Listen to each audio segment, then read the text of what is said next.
Okay, so let's dive into something maybe a bit unexpected today. Fruit wine and calculus. Right.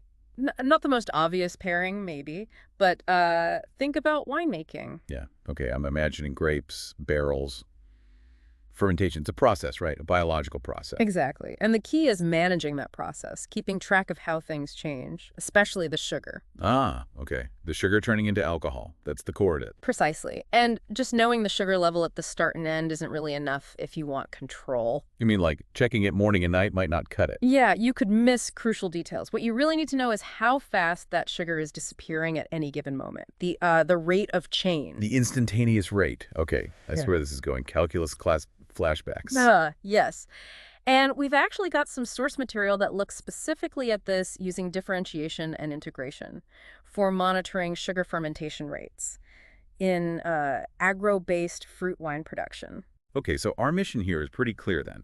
We want to unpack this for you, especially if you're, say, a college student right now grappling with derivatives and integrals. Yeah, to show you this isn't just abstract theory, it's, a practical tool in a field like winemaking. All right, let's get into the mechanics. Hmm. Fermentation 101, yeast eats sugar, makes alcohol. Simple concept. Simple concept, but complex dynamics. Let's say S is the amount of sugar and TED is time. So you have scent, Right, sugar concentration changes over time. but the winemaker needs to know the speed of that change right now. Is it fermenting quickly, slowly? Has it stalled out completely? And that speed, that instantaneous rate of change, Yeah. that's the derivative, isn't it? S prime of t. That's exactly it. Differentiation gives you that crucial speed information, ST. So knowing the derivative tells the winemaker the immediate status.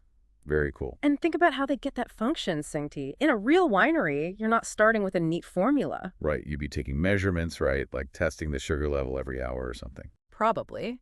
Taking discrete data points, which suggests they might be using numerical methods. Like calculating the slope between consecutive points to estimate that instantaneous rate. Exactly.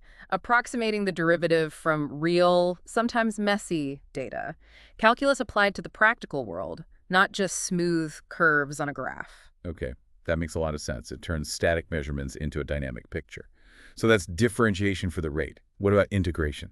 Well, integration is kind of the other side of the coin, mathematically speaking. Okay. If differentiation gives you the rate of change, integration lets you work backwards, sort of.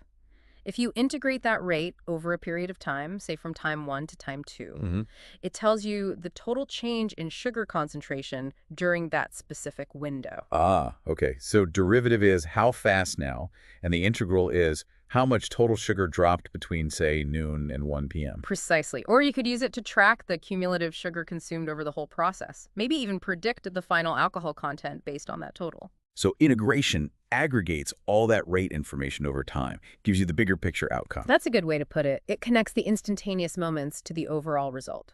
Now, the source material actually mentions a tool they use, something called Derivate. Right, derivate. The name itself is a pretty big hint, isn't it? Yeah, strongly suggests it's focused on the derivative, the rate of change. It likely processes those sugar measurements and calculates or displays that rate, SAT, for the winemaker.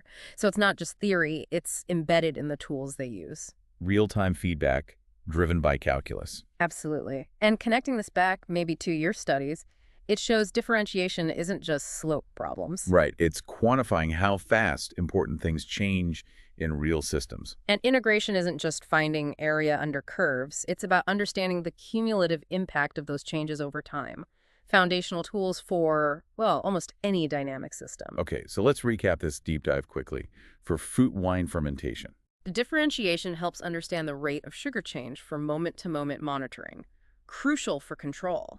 and integration helps understand the total sugar change over time, useful for tracking progress and final outcome. And specific tools, like this Derivate, are likely built around these calculus concepts for practical use in, agro-based production. So for you, the listener learning this stuff, the takeaway is that calculus gives you this powerful language, this toolkit. To analyze change and accumulation just about anywhere, it moves way beyond the textbook. It shows how fundamental these ideas are for monitoring and maybe even controlling complex processes. Which leads to a final thought, maybe something for you to chew on. Lay it on us. Okay, so is understanding the rate of sugar change and its accumulation gives winemakers this much insight? What else in that fermentation tank could they potentially track and manage using the exact same calculus principles? Think about temperature, acidity, maybe even levels of specific yeast nutrients. Hmm. Applying derivatives and integrals to track the rates and totals of those variables too. Interesting. Yeah, once you start thinking in terms of rates and accumulations, Hmm. where else could it apply?